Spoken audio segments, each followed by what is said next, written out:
आप बताइए पिगमेंटेशन का कोई ऐसा इलाज जो बहुत जल्दी से हो जाए। पिगमेंटेशन सबका बहुत बड़ा मसला है, स्पेशली जो प्रेग्नेंट औरतें होती हैं, जब बच्चा डिलीवर हो जाता है तो उधर से वो प्रॉब्लम शुरू हो जाती हैं पिगमेंटेशंस की। ख़ास तौर पे झाइयाँ इधर बहुत ज़्यादा होती हैं, गाल के साइड पे, पूरे गाल जो है ना धूप में बैठ जाते हैं तो ऐसा लगता है लाल, है ना, चिकत्ते हैं जैसे कोई।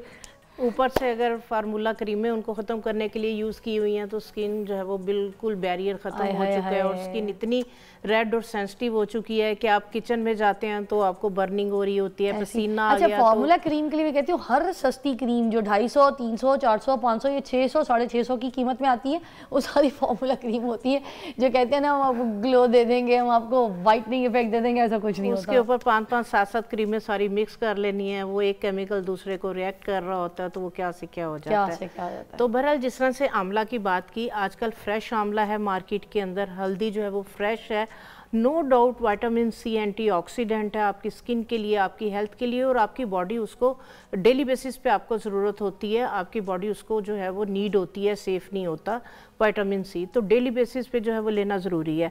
दूसरे नंबर पे जो फ्रैकल्स हैं, वो बच्चियां जो अभी मैरिड नहीं हैं, उनके भी छाइयाँ वगैरह आ रही हैं, तो उनके लिए धूप से भी छाइयाँ हो जाती हैं, बिल्कुल धूप से भी सनबर्न हो जाता है, तो उसके लिए त्रिफला पाउडर कदीमी पाउडर है, और ये हम बचपन से ही, हमारे जो दादी थी, हमारे वालिद थे, वो घर से ख़त्म नहीं होने देते। तो नहीं, इस टाइम नहीं पड़ा। अच्छा। मैं रेसिपी शेयर कर देती हूँ कि जैसे मौसम, त्रिफला पाउडर, जैसे मौसम चेंज हो रहा है तो उसके अंदर आप लाजमी तौर पे जो है ये बच्चों को भी दें, सब ले सकते हैं। उसमें आंवला, हरीड़ और भेड़ा, ये 3 पाउडर हर्ब्स हैं, इनको ड्राई करके अपन सारी की दुकान पे जाएंगे वहां से भी मिल जाएगा, उन्हें कह दे कि त्रिफला पाउडर दे दे, तो ये जो त्रिफला पाउडर है फुल बॉडी आपकी जो है वो डिटॉक्स करता है। आपकी अगर कोई किडनीज में इशू है, लीवर में है, कॉन्स्टिपेशन की वजह से जो है वो बच्चियों को एक्नी वगैरह इस तरह के इश्यूज हो रहे हैं, तो उसको जो है वो आप शहद के अंदर मिक्स करके रख लें। अगर 1 कप वो 1 कप शहद डाल के वो एक मजून सी बन जाएगी। सुबह उठते साथ आधा कप जो है, आधा चम्मच उसका खाएं, और नीम गर्म जो है वो आप पानी का गिलास आप साथ ले लें। अच्छा, पिगमेंटेशन के लिए, पिगमेंटेशन, आपकी एक्नी, आपकी स्किन, आपकी हेल्थ, आपके मूड स्विंग, आपको चिड़चिड़ापन हो रहा है, सारे टेस्ट करवा लिए, आपको समझ नहीं लग रही कहाँ पे क्या मसला है, ये सारी चीज़ों को जो है वो आपके ट्रीट करेगा। इसको आगे अगर कोई मैं बेनिफिट इसके नहीं बता सकी तो आप प्लीज डॉक्टर साहब, नहीं, हम आपके इसी बेनिफिट्स को समझ गए। ये हम बचपन से खाते आ रहे हैं, क्योंकि वही बात कि आपकी असल खूबसूरती इंटरनल है, अंदर है। मैं कोई टोटका बता दूं कि छाइयों के लिए ये लगाएं, रगड़ते रहें, वो स्किन आपकी और खराब करेगा बेहतर होने की बजाय।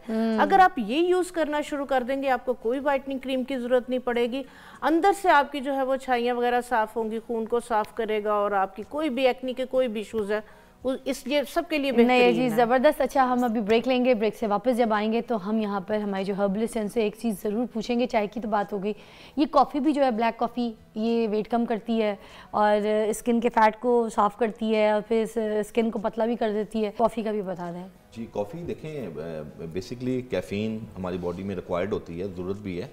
हमारे यहाँ एक बहुत बड़ा अलमिया ये है कि लोग कॉफ़ी जो है ना मग में पीते हैं, कॉफ़ी को कप में पिया जाए।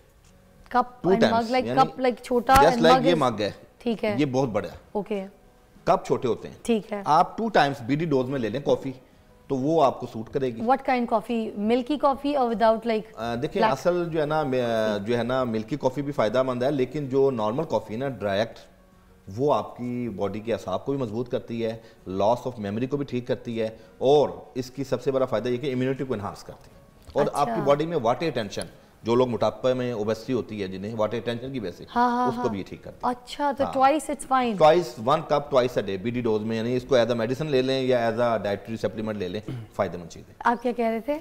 मैं इसमें ये ऐड करना चाहता हूँ कि जो कॉफ़ी है इसमें कैफ़ीन होती है, और ये कैफ़ीन एक्ट ऐसे करती है जैसे अगर किसी को कमज़ोरी महसूस हो रही होती है ना, तो हम कहते हैं इसको कुछ चीज़ पिलाएं ताकि इसके जिस्म के अंदर एनर्जी आए।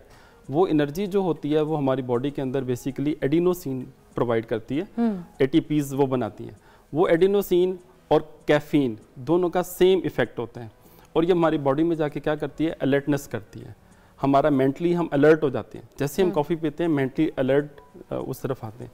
दूसरा ये हमें करता है कि हमारी जो नर्वसनेस है उसको कंट्रोल करती है, और थर्ड इसका जो इफेक्ट है वो ये कि ये हमारी ओवरऑल बॉडी को जो है वो सूदिंग इफेक्ट देती है, एनर्जी प्रोवाइड करती है। इसलिए जैसे ही हम कॉफ़ी या कैफीन से रेलिवेंट कोई चीज़ लेते हैं तो हमारी बॉडी जो है वो एक एक्टिव फॉर्म के अंदर जो है वो आ जाती है।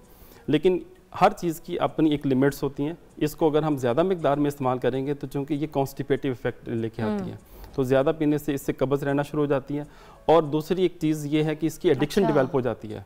हमारी बॉडी जो है वो फिर रिक्वायर्ड करती है कि जी इतनी मिकदार में वो मुसलसल फिर वो लेता चला जाता है। तो ये कॉफ़ी एडिक्शन भी डेवलप हो जाती है। इसलिए जैसे हकीम साहब ने बताया, बिल्कुल ज़बरदस्त चीज़ है कि उसको आप मुनासिब मिकदार में इस्तेमाल करें, 2 टाइम इस्तेमाल करें, ताकि आपकी बॉडी में जो रिक्वायर्ड कंसंट्रेशन है वही आए, एक्सेस ना आए। इससे ब्लड प्रेशर और इन सब चीज़ों का कोई ताल्लुक नहीं है, शुगर अगर आप मुनासिब मिकदार में इस्तेमाल करेंगे तो।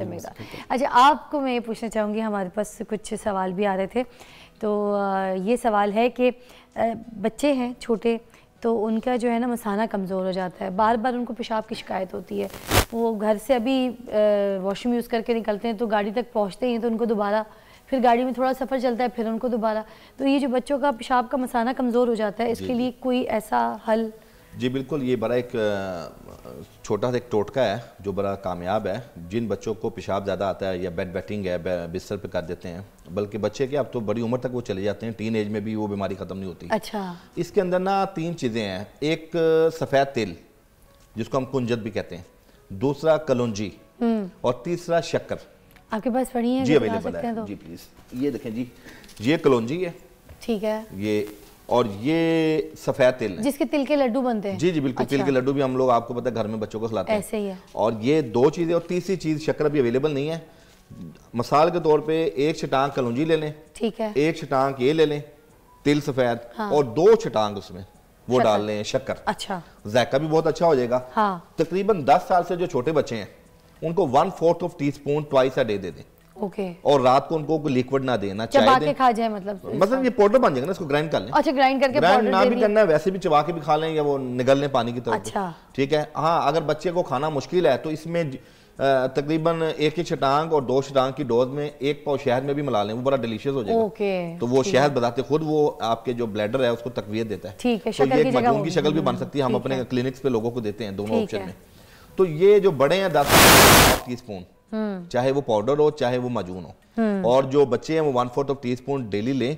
आप हफ्ते 10 दिन के अंदर देखेंगे कि उनका ब्लैडर की जो फ्लेक्सिबिलिटी वो बहाल हो जाएगी, और माशाल्लाह इससे जो पेशाब बिस्तर पे करते हैं या जो बार बार पेशाब की शिकायत करते हैं, और जो शुगर के पेशेंट हैं वो शक्कर निकाल के भी इस्तेमाल करेंगे ना तो फ़ायदा 2 चंद होगा। कुछ लोगों का मसाना जैसे ऐसे कमज़ोर होता है तो वो जब खांसते हैं या छींकते हैं, जब उनको नज़ला ज़ुकाम खांसी की भी कोई ऐसी शिकायत हो जाए तो सबसे पहले उनको जो है ना इसी तरह से ये मैडम देखें, ये हमारे पास केस आते हैं, ये भी उसी में शामिल होगा या ये कोई और मसला है? नहीं, ये मर्दों में बीमारी नहीं होती, ये खवातीन में होती है। बेसिकली होता ये है कि जिन खवातीन का यूट्रस बल्कि हो या इन्फ्लेमेशन हो और उनको साथ ही कोई अस्थमा या बहुत सिवियर एलर्जी कफ हो, जब वो खांसती हैं तो चूंकि ब्लैडर बोझ डालता है मसाने पे, और मसाना अल्लाह पाक ने ऐसी सेंसिटिव चीज़ बनाई है कि अगर एक नुक्ते के बराबर भी उसके अंदर कोई चीज़ का दबाव आ जाए ना तो उसकी जो अंदर की मूवमेंट है ना वो वर्क करना शुरू कर देती है। अच्छा।